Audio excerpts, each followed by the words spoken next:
For those people who don't know, who haven't been following this story, there was a letter circulated by a guy who's been outed now. Our researcher, found this guy. He's a guy who found this Islam pedophile. We found out his name, who he was. He has a degree from Harvard.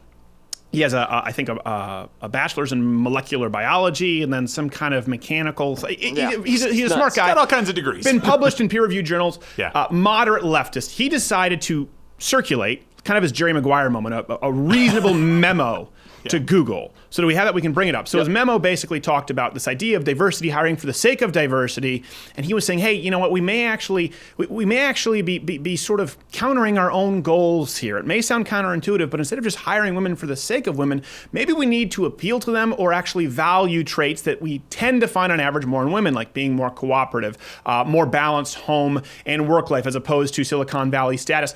Sounds like common sense. He went out of his way. Yeah. For people who don't know, this is why this is important, and we'll go into transition to YouTube. He went out of his way with this letter to take some digs at right-wingers on climate change, on issues. He went out of his way to throw them some bones and say, listen. Out of his way to specifically say, I'm not exclusively against diversity. No, saying this is how we might better achieve diversity, including political and moral diversity, and actually provided some steps to take that could be productive, to be included, by the way, in a multi-pronged approach from Google. Please go read the whole letter for context. The point is this. It couldn't have been more polite.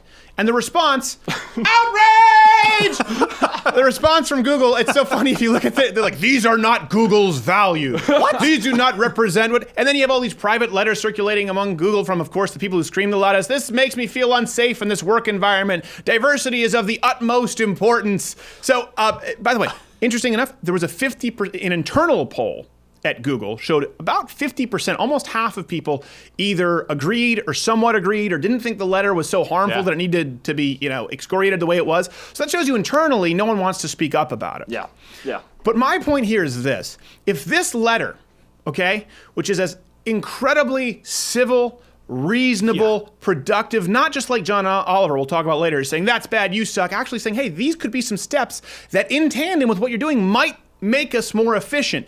If this is treated as though it's Nazi hate speech propaganda, me as Tranny Bane, I haven't gotten a shot. The point is, none of us have a chance. So that sort of transitions to YouTube. YouTube released some new guidelines. People are afraid of it. We told you, we had a secret meeting. We had a private meeting with some pretty high up, I guess, executives. So was a Putin.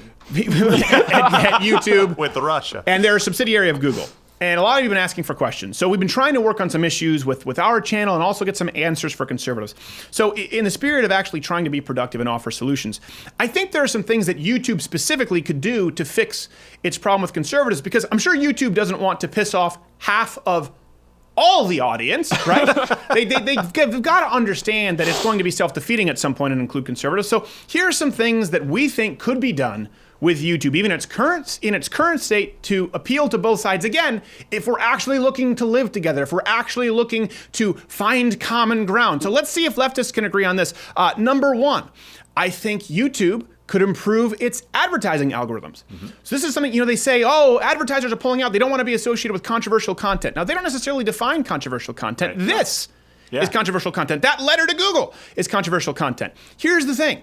As one of the biggest tech companies in the world, just fix guess what? There are sponsors out there who would pay a premium to be associated with this kind of content. Whether it's firearm manufacturers, you don't allow Smith & Wesson, could be USCCA. I've seen PragerU advertisements. There are plenty of conservatives who would rather run on this video, or just free speech advocates who'd rather run on this video, but half the time people watching this channel see ads for Muslim singles or gay cruises. Now, you say, well, it's just the algorithms. Well, how about you make the algorithms a little smarter, biggest tech company in the world? You'll make more money, and you don't have to worry about advertisers pulling out. The advertisers pulling out are people who don't support the idea of free speech anyway, or they're offended by a letter like this. There are plenty of people who would pay more. You make more money, we make more money. The audience doesn't have to be divided. Number two, I think the restricted mode algorithms could be fixed. This is something we've been dealing with, talking with YouTube behind the scenes, and you can see the lights kind of go on. Again, if you're the biggest tech company in the world, and restricted mode is all an algorithm, I think it's 20-something out of 600-something videos on our channel are not restricted. But Young Money, Jay-Z, the Young Turks, where everything is N-word this, N-word that, it's allowed. Sorry, not get you. You have to have your hand on the censor button. But again, how about this? If you're the smartest tech company in the world, create algorithms, or if you have to have some people, my God, manually go in and fix it, value context over content. Yeah. That way, in that case, you don't get something like face down, ass up. That's the way I like to, be unrestricted and monetized. And our video, sitting down with a man who worked for CARE, titled "Man Who Works for CARE Finds Hamas Ties," gets restricted and demonetized. Again, the context over content is what should matter. And if YouTube, so right away, number one, you'll make more money and you'll appeal to advertisers more. Number two, you'll appeal to the viewers more. You'll create a better viewership experience. And if your goal is actually just to restrict content that kids shouldn't be seeing, you'll be more effective at doing so. Don't rely on YouTube heroes and their mass flagging programs. Number three, trending content. Now, we've been told that trending content is all algorithmic. Yes. I don't know about that. I find it odd that I always see Samantha Bee and John Oliver and Keith Olbermann in trending content, and I'm not watching them. Always, and it's always so few plays. Generally, when you see them, few plays, few likes, few comments. No one understands the algorithm, and YouTube can't explain That's why it. Cenk can put an announcement video taken from his iPhone. Literally, and that's top trending. 10 trends. Top 10 trends. And like 2,000 people have seen it. Well, they say that's because that's what you're watching. No, it's not. So let's say it's algorithms. Okay, but there is curated content on YouTube. YouTube Spotlight, you saw with Heroes, YouTube Global Diversity Program. So how about this, YouTube? Whoever's curating your content, where someone is, there's a human interaction there. Just make the liberal bias 5-1.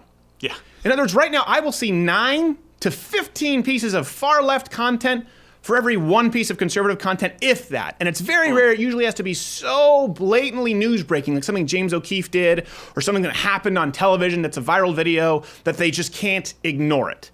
But it is so, I'm not saying make it 1-1, that would be nice, wouldn't it? Yeah. 5-1. 5-1, guess what? Conservatives won't come in and won't think that you're trying to get rid of them. Yeah. In tandem, again, with this letter and people at Google excoriating a man saying, hey, maybe we should look at biological differences between men and women. Can you see why they maybe think that you don't want them there when you add all of these things up? Right now, a conservative comes here to YouTube. They go to my video. They see an advertisement for Muslim singles. They see that it's restricted. They have to sign in. And, of course, it's been demonetized. And they go to trending content, see Samantha Bee and Keith Olbermann, even though it only has 85,000 plays. Can you see why they think the system's rigged? I can. Hey, if you like this video, subscribe by clicking the button that says subscribe. If you're not aware of it now, there's no way you're learning the internet at this point. I'm not going to help you. But this was clipped from my daily show, available exclusively to louderwithcrowder.com/mugclub members. If you're student, military, or veteran, enter in that promo code. It's less than $6 a month, and you get daily content. No more clips, plus this hand-etched mug. Oh, when I feel it, I got a chill like on the inside.